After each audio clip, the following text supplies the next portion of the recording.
you take these guys like John McClellan, and the Gazette opposed him. He was very conservative senator, and the Gazette editorially opposed him.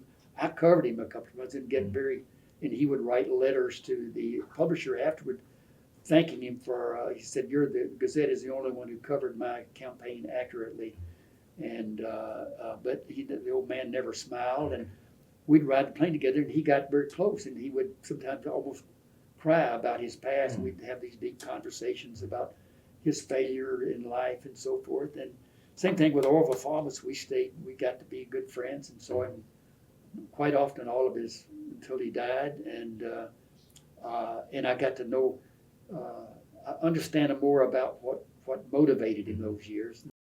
Hello, and welcome to Meet the Author. I'm Derek Cash with the North Little Rock Public Library System.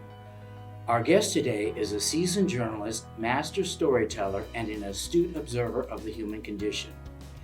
His work has captured the evolving political landscape of Arkansas and traces the development of a modernist political caste that eventually produced Arkansas's first president of the United States.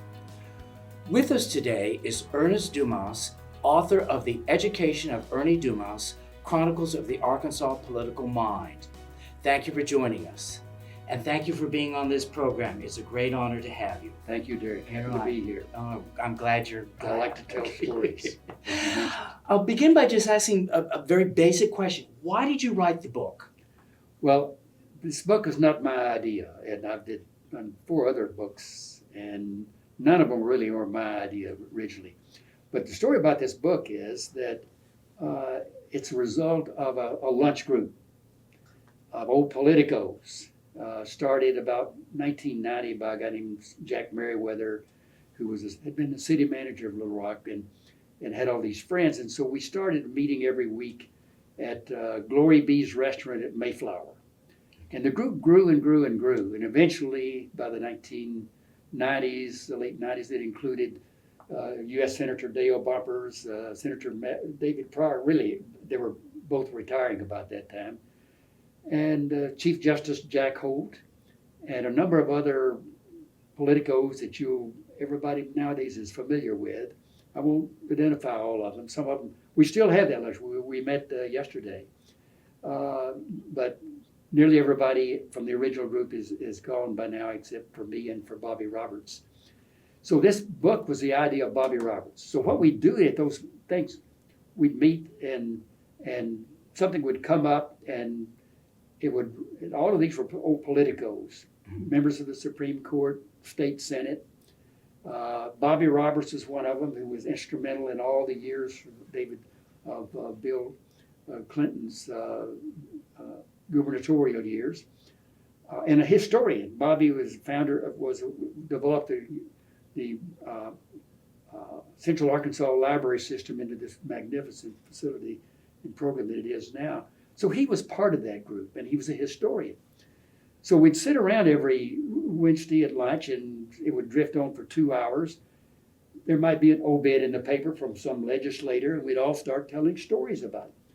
And then we'd talk about this or that, and something Dale Bumpers, when he was governor, got into or something, or David Pryor, and we'd all talk about it. And I had been a reporter going back to 1955 is when I began to be a reporter in Arkansas, and most of that career was writing about state government and politics, and so I knew all these characters pretty intimately. So we'd tell all these stories, and everybody got a great kick of them. And of course, I had all these inside stories, like Rockefeller and with Dale Bumpers and David Pryor and Orville Thomas, and so I said, well, let me tell you how that happened. And I'd give you the kind of inside story, in which sometimes it involved me. And so we'd tell these stories and get a kick out of it. So Bobby Roberts then, sometime about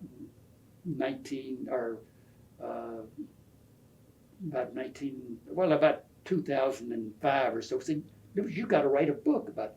Said, we want you to, this is history, and this is an important part of history, and you've got to record it because you were there, and the inside story on how these things happen and why they happen. And this is an important part of of Arkansas history, and they're great stories. So he said, I want you to write a book about that. And so I said, well, I might sometime, I might. And he kept nagging me about it every few months. And he had started Butler Center Books. He and Tom Dillard, the historian, had started Butler Center Books to publish books on Arkansas history. And he kept nagging me about it. And I kept putting him off. And finally, he made me sign a contract to do it. And he said, I said, I don't want a deadline. We're not going to put a deadline in it. I just want you to sign a contract and commit you to do it. So I signed this thing. And I did a little work on it. And so in about December of 2018, I was playing golf down at Rebsamen Golf Course. My partner was Tom McGowan, one of the owners of the bookstore, Wordsworth Bookstore. And he said, well, I see you got the book done. I said, no, I've gotten started on it, but I haven't done much on it. He said, no, we got a bulletin from the University, a catalog from the University of Arkansas Press. It's got a picture of the book. It says it's going to be out on April 15th. It's going to be 386 pages. It'll sell for this amount of money and all of that, and everything. It had the cover on it, which was this. And so I went home and wrote this book in a matter of a few weeks, and then I've had a great many regrets after that, since then, about things that I should have put in the book, but I just didn't have the time or anything else. So I've still had a lot of, particularly talking about people like Orville Faubus and Winthrop Rockefeller, and giving people a little better picture of why they did what they did, a better understanding of them as human beings and the pressures of politics. So that's my story about this book. And of course, I could talk for the next 10 hours about a lot of stories. They're not in the book. Okay. Some of them are not publishable. But anyway, that's how the book came about. Because it's on the cover of the book, and I'm sure the audience will be watching because it'll be on our screen. Comment on these political type cartoons, or maybe the artist or whatever, but just I'll let you have free reign. Okay, well, all the cover of the book, all of these are caricatures of, there were 5 governors and 1 U.S. senator. Well, the 3 of them were U.S. senators, but John McClellan is the only one that's on the cover that was not a governor. I think that's right. I think I'm right about that. Yes. So at any rate, George Fisher, I think, always thought that was the greatest political cartoonist in American history. He was an amazing guy and a great personal friend. And of course, what he did in the latter years, when I became an editorial writer in about 1979, George had an office. He didn't have an office at the Gazette, but about 100 yards away up the street, he had his art office. And he would come down in the mornings, and we'd sit at my desk and we'd chat about the news and national news, state news, and laugh about this or that. And so he decided, I think I'll do a cartoon on this. And then he'd describe it, and I always thought, that sounds goofy. That's not going to fly. And he'd go back up the street, and about an hour later, he'd come back with this cartoon kind of roughed out, and it was always amazing. And then we talk about the dialogue in the cartoon, what they would be saying. So I'd like to take about 1% credit for the dialogue, the funny dialogue in some of these cartoons. But all of it was George Fisher. So that was and we were great friends. And I've got my house, our apartment is decked with all kind of George Fisher stuff, along with his wife, who was a great artist herself. And we just hung the other day a picture of a vast painting that he did, and I found it. It's about this big, and I found it last week, or about 2 weeks ago, in someplace. I don't remember. We were trying to clear out our house, get rid of all this 60 years of junk. And here's this big thing. So we took up and framed it. But he was just an amazing, not just a political cartoonist, but an artist as well. So, but George Fisher, this is the only thing that sells the book, I think, is George Fisher. Well, I got to admit, I like to see photography in a book, but these political cartoons, they add a charm that in a way gravitated to. I loved looking at them, and so I don't mind that maybe you don't have a photograph of each one of these characters that or these people, but so I think it's a great compliment to the book and the artists who did it. I'm so glad you have them in there because, like I Well, say, it really reflects in a way their personalities yeah. when you're reading your stories. Well, Yeah. that's George Fisher's great talent was capturing the personalities of these people as well. Like John McClellan, dire-faced old guy. Bill Clinton, he'd always paint him with a tricycle or something because he was the youngest Uh-huh. governor in Arkansas history. And Dale Bumpers with his great smile, with his grin, and David Pryor. They were very close to David, particularly to David Pryor. So he did many cartoons on David Pryor. None of them terribly flattering to David, but David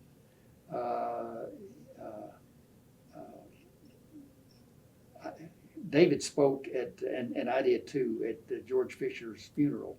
But he was just an amazing person. And anybody who reads the book and sees these cartoons, and if you're familiar with the stories at the time, they were great stories. But they published about 5 or 6 or 7 books of Fisher cartoons starting back in the 1970s.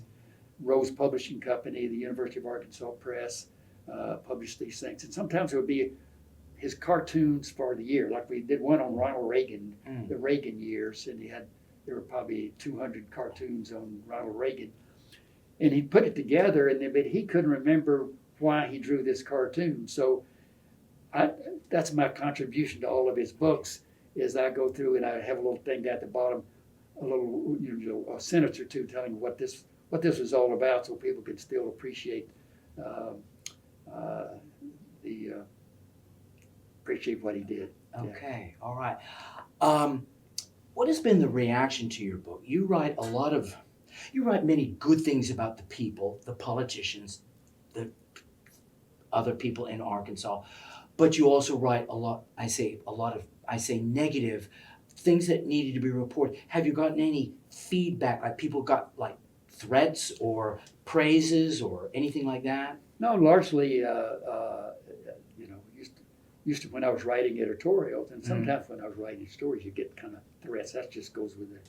Every reporter gets some of that. But the thing about politics is that, and I usually to people who run for political office are not bitter people. So you take these guys like John McClellan, and the Gazette opposed him. He was very conservative senator, and the Gazette editorially opposed him. I covered him a couple of months and and he would write letters to the publisher afterward, thanking him for. He said, "The Gazette is the only one who covered my campaign accurately," and but the old man never smiled, and we'd ride the plane together, and he got very close, and he would sometimes almost cry about his past, and we'd have these deep conversations about his failure in life and so forth. And same thing with Orville Thomas. We got to be good friends and saw him quite often, all of his, until he died. And I got to know, understand more about what motivated him those years. Not good impulses always, but I got, I think, a better appreciation of him as a person. Same thing with Winthrop Rockefeller. There's a lot of things I couldn't write about Winthrop Rockefeller, but he was an amazing human being, and the most naive politician. He never had a clue about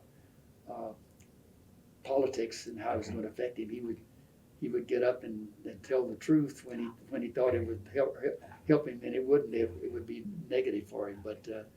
But so I got to be good friends with nearly everybody. I would say, except for the two Huckabees, particularly Mike Huckabee, was pretty bitter, and he thought anything that I wrote that was seemed to be critical of him, it was a very personal attack. But he's the only politician I ever knew like that. Jim Johnson, I wrote so many negative things about Justice Jim, but he sent me a necktie every Christmas. Justice Jim Johnson, the great leading segregationist in Arkansas history, I guess.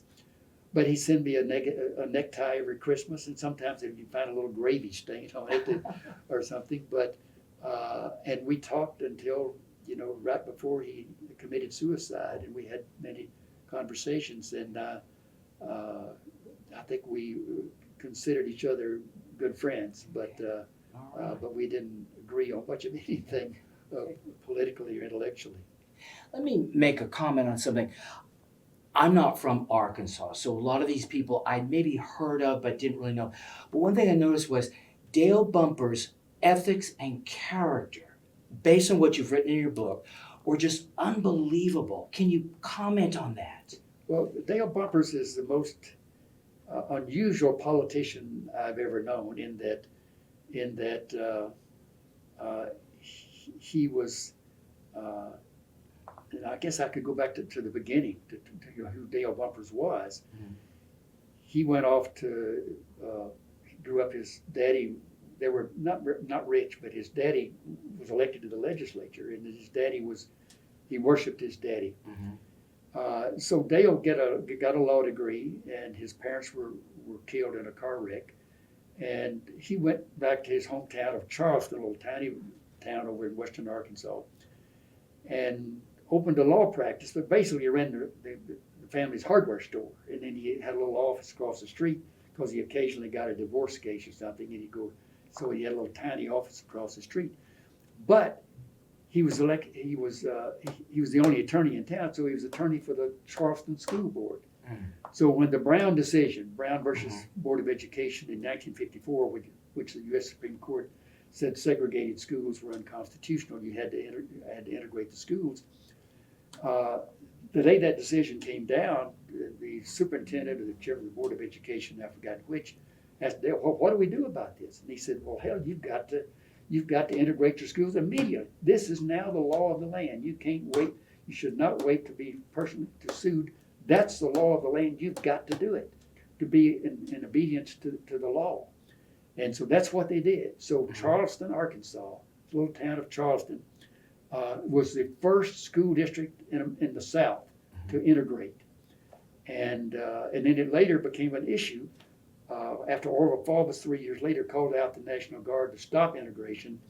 And all the people in town said, wait a minute, you said we had to do it, and they don't have to do it. So anyway, it became a controversy at Charleston then.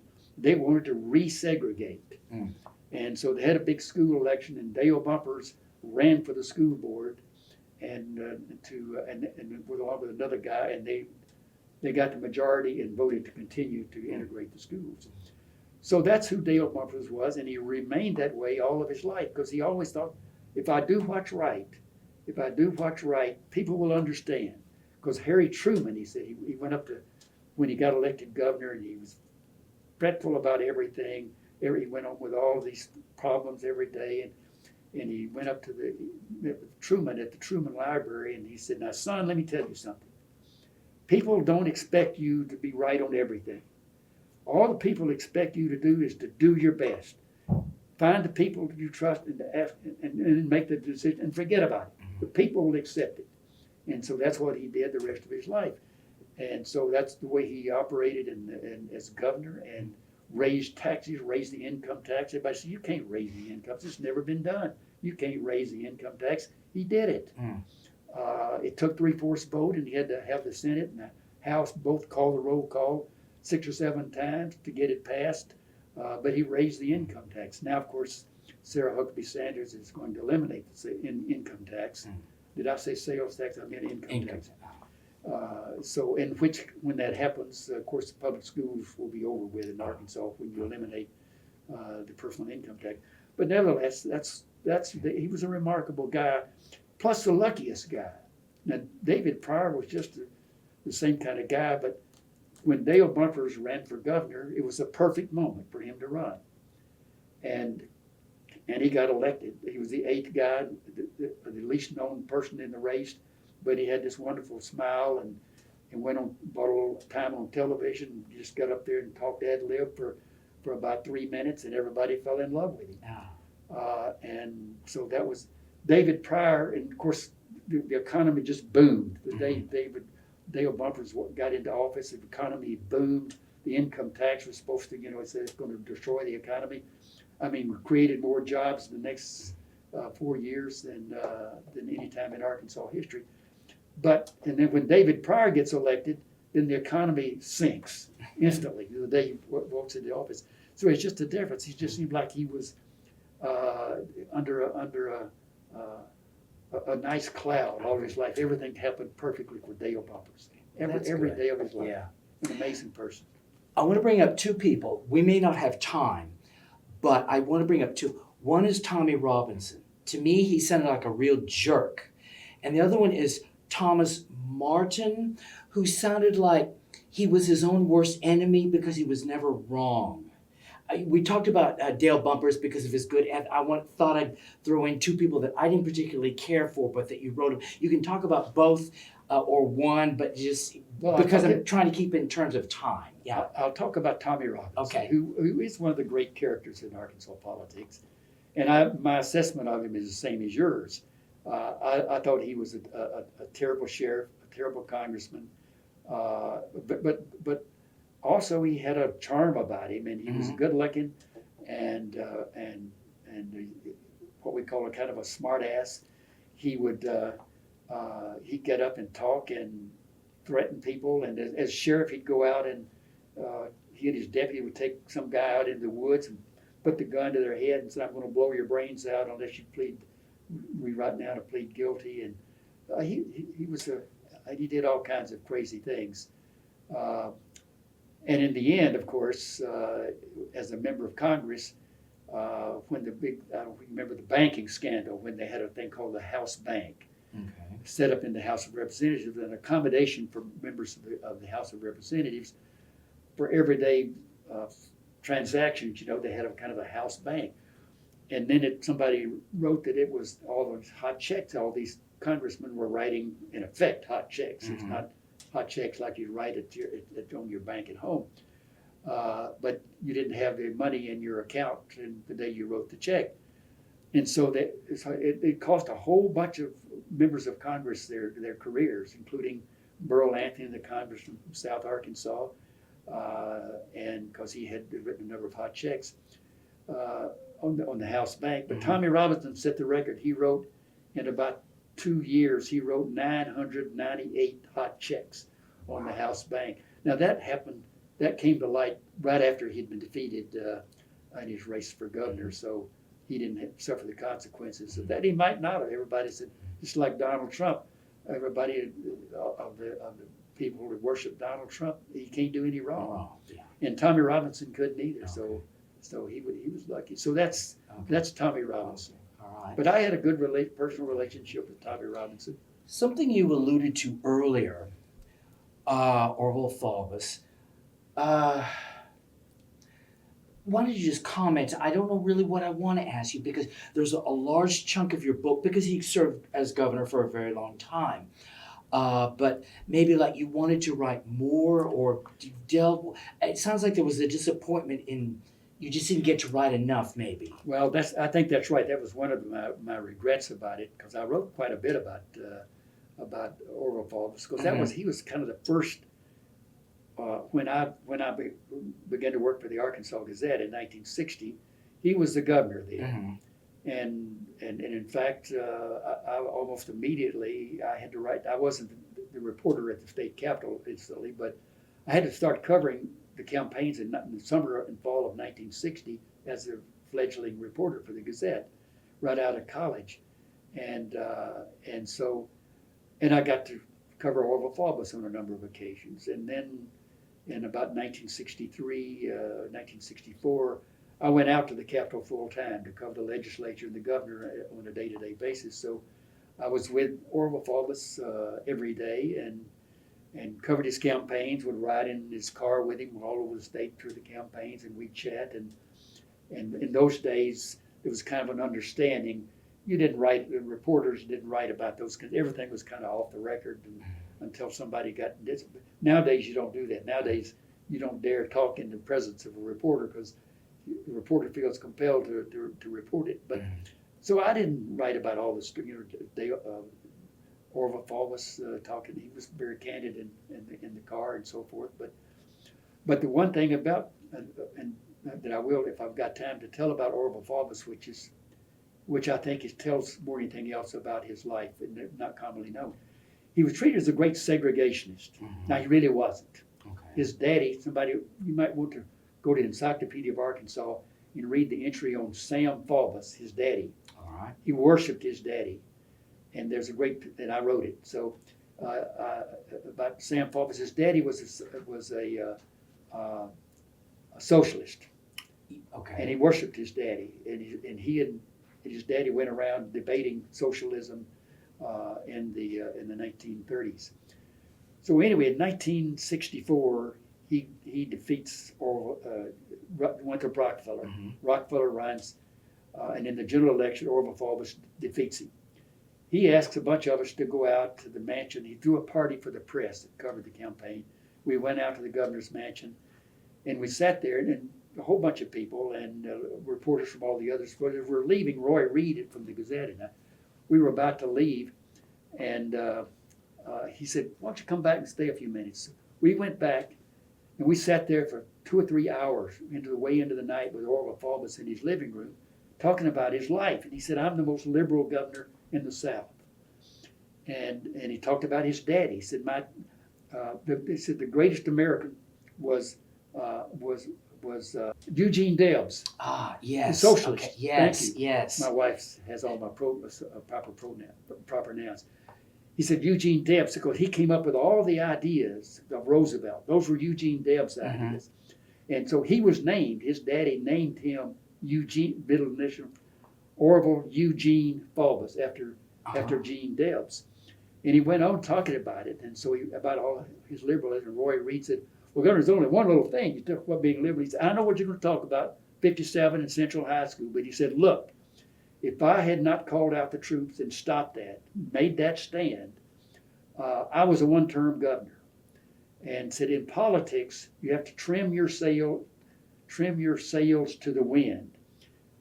I had to do that, one, to comply with the Interposition Amendment adopted in 1956, but I was not going to be reelected.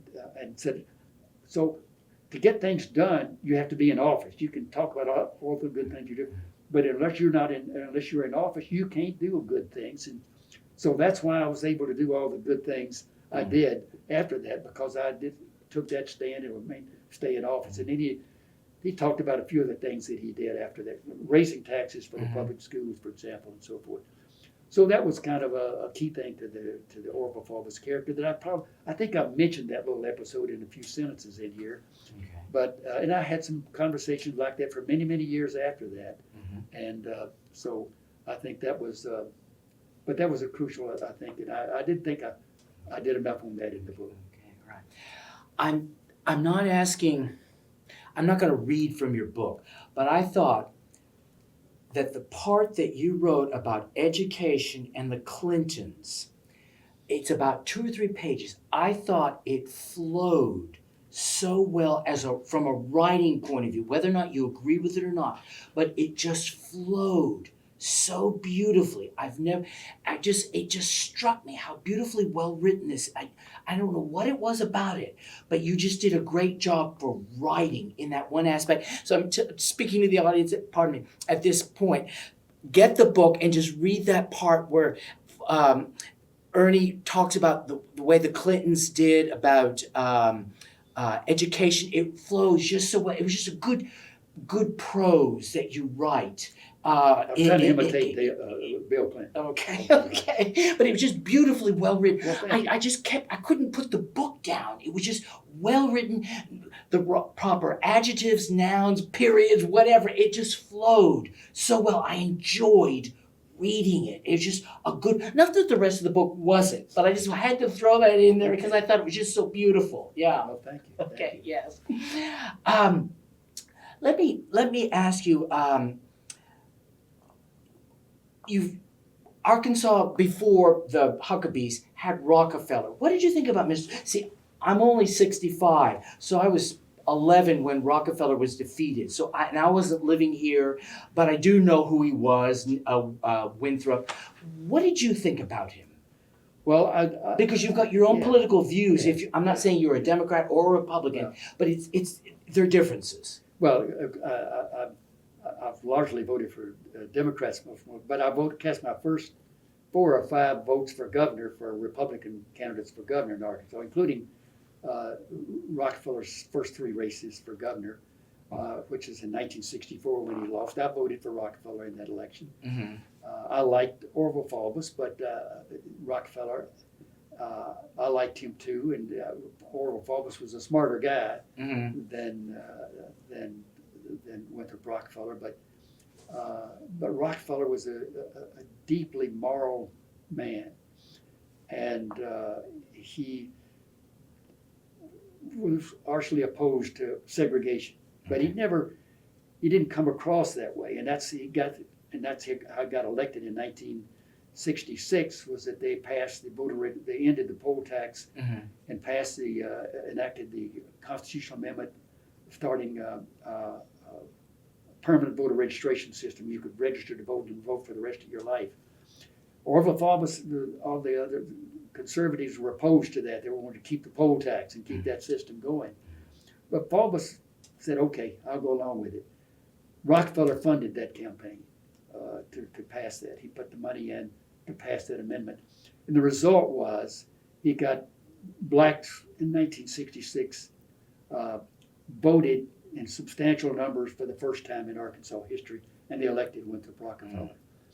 And so when Dale Bumpers ran in 1970, he said, now, I believe the same thing he does, Rockefeller. He did say this publicly, but he said, but I'm not going to run against Rockefeller, but when he's gone, I'm going to get those votes. Uh-huh. And so that's what he did. So he said, he acknowledged that in 1970, Rockefeller was going to get nearly all the black vote in that general election that year.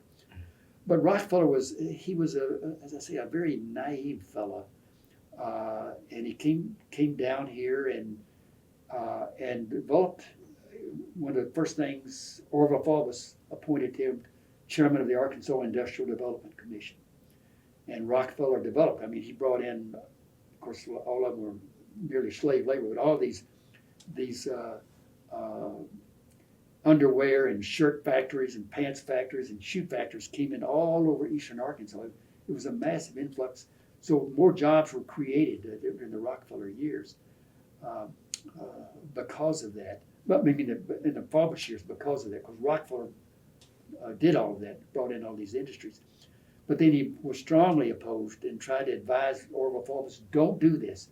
Don't try to stop integration.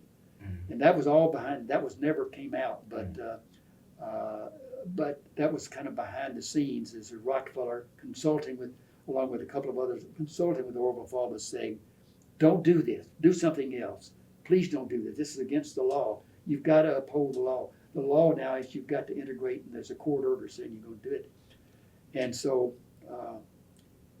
he did it anyway. So that's when Rockefeller decided, in a couple of years, I'm going to run for governor and put an end to all of this stuff. So, and he did in 1966.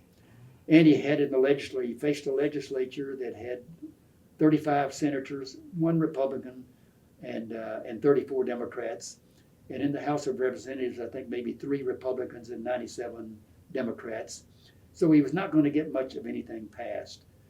So he had that frustrating 4 years, but he was passionate about it. One about raising taxes. He wanted to raise taxes in Arkansas by 50%.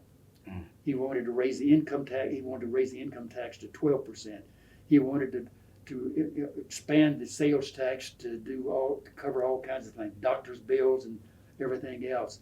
He wanted to raise cigarette tax. He wanted to raise gasoline taxes. All kinds of. He had all these bills. Of course, none of them passed, except they did finally pass a small increase in the corporate income tax. But he tried to do all of those kind of things. But then at the end, he was defeated. But he ran against that last time because he was sure that the Arkansas people wanted him to pass all those things because that was the right thing to do for education and health care and everything else. So he died. He was heartbroken when he was defeated, just absolutely crushed, and developed cancer and died in about 12 months. So he's really a very tragic figure in Arkansas history. Well, Ernie, this has been fabulous. I mean, you're just full of really interesting stories and written about a lot of, wonderful characters to read. Thank you so much for being here. It's been a pleasure. Well, it was a pleasure. Thank you. Thank you for joining us today. If you're interested in reading The Education of Ernie Dumas, you can check it out from the library or purchase it wherever books are sold. Also, you can find more information at uapress.com or at our website, nlrlibrary.org. Thank you and have a wonderful day, everyone.